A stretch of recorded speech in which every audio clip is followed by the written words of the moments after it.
Right, today has been a busy day, so I thought I'd share something in particular. I'm just writing a Facebook post on it, and I'm like, now I'll do a video for this as well. Obviously, some people like pay attention better if they're watching videos. Some people pay attention better if they're reading text. So I thought, as I'd written this on Facebook, I'm also going to do it on YouTube as well. So, whichever you like, you might find something in it, right? So today is the day that we're allowed, never been a law in place, right? Just saying. We're allowed to go to barbecues. So where have I been today? I've been at a barbecue at my daughter's house. I've been to see my granddaughters and everything's been wicked. But I had to get there and get back, right? So I've taken 2 taxi journeys today. And that's what this video is about. A tale of 2 taxis, right? So I'm just going to read from my Facebook post because I've already gone through this. So calling it to mind again seems a bit pointless. Right, so these are the points that I noted. Both of the drivers, the one that took me there, who was, I believe, Polish, the one that brought me back, who looked like he might have been Somali, and I'm not really a great thingy of, but a judge of where people are from, just from where they look, but from the way that they looked, their names and their accents, that's where I deduced them to be from. Anyways, both of these guys from completely different points in the world, but in this point in the world, have been working this whole time, all the way through before the Rona, before COVID-19, the deadly pandemic, remember, right? And this is something I forgot to say on the video the other day, actually, when I was going on about Wuhan, and I'm like, remember Wuhan? Like, back in Wuhan, you'd got nurses screaming, help me, we can't cope with this fucking thing, whatever. What did we have over here? TikTok. Differences, mate. Changing faces. Anyways, so both of them, thank fuck I wrote this down because I'd never be able to keep up.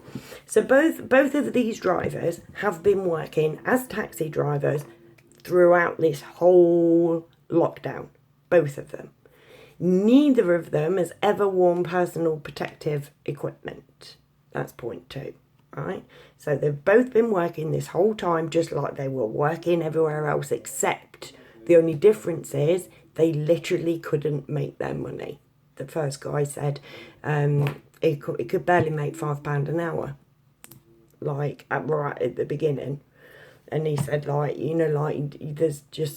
it's just so difficult, the chances of making over £10 an hour are just out there, right? So they've both been working. Neither driver has worn personal protective equipment whatsoever this whole time, right? And neither one of them knows of anyone of their work colleagues, any taxi driver who's had COVID-19. The second driver, actually, he said that he'd got somebody loose in his family who got it and got over it and was perfectly fine, right? But they don't know, neither of them, other than this one person, neither of them knew anybody personally or through friends who'd got COVID-19, who'd had COVID-19, right? So from what they were saying, they were right in the thick of it. They're not being hit by it, but they're in contact with everybody. They're in contact with the people who need to get to the shops to work. They're in contact with the people who need to get to the NHS to work. Shush! Right, now, so, then we get to the crux.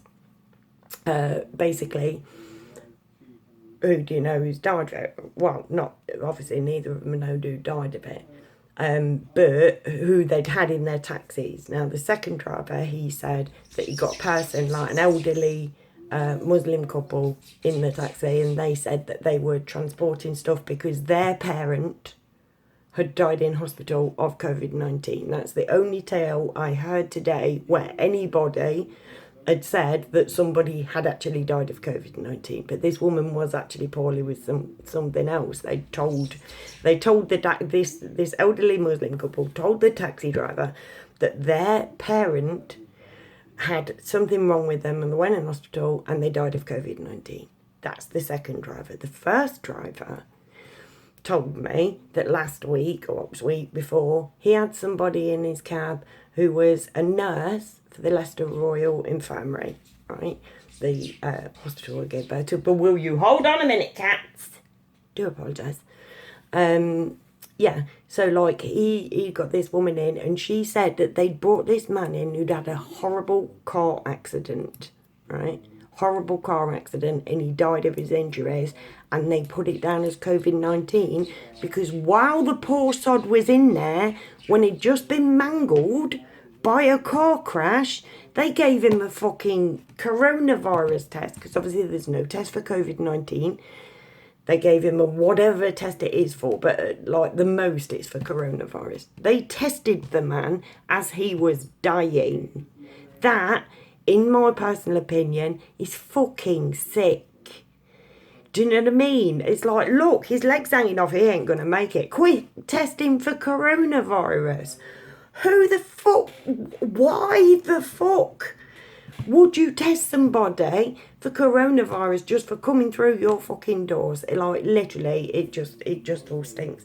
But basically, you know, like you see these memes. I see these memes on Facebook. Oh, well, he came out flying out of his windscreen in a car after a car accident, got trampled by cows and blah, blah, blah. And the doctor says, like, oh, so another COVID-19 then. You see this stuff and you think they're taking the piss. You're like, yeah, but literally it ain't that bad, is it? Well, yes, it bloody is. Somebody gets mangled in a car accident is down at COVID-19. As COVID-19. Obviously, the two I know of are of somebody who died of old age and was put down as COVID-19, and somebody who died of pneumonia who had raging cancer who was also put down as COVID-19. Like, literally, these are the people that I know. And even the elderly Muslim couple, their elderly, even more elderly person had other shit. Just thought I'd share.